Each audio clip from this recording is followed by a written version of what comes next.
حضرت علی کو دیکھا نہیں تھا. جوان کہتا جب میں آیا نا میں نے لوگوں سے پوچھا وہ بوڑھے مولا علی کدھر ہے جنہوں نے خیبر کا دروازہ توڑا تھا, بڑی شہرت ہے, کدھر ہے؟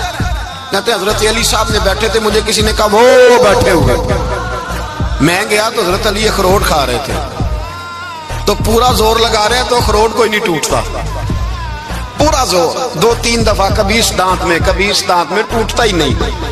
کہتے میں ہنسنے لگا تو حضرت علی نے مجھے پاس بلایا, کہا بیٹے ادھر آ. تو میں گیا تو کہنے لگے کیا سوچ رہا ہے؟ کہتے میں ڈر گیا. میں نے کہا حضور کچھ بھی نہیں. لیکن نہیں جو سوچ رہا تھا تو بتا. میں نے کہا نہیں کچھ نہیں. فرمانے لگے میں بتاؤں تو کیا سوچ رہا تھا؟ بتاؤں؟ کہ حضور بتائیے. آپ فرمانے لگے تو سوچ رہا تھا بابے سے اخروٹ تو ٹوٹتا نہیں, خیبر کیسے توڑ دیا تھا؟ تو سوچ رہا تھا کہ اس سے اخروٹ تو ٹوٹتا نہیں تو خیبر کیسے توڑا تھا؟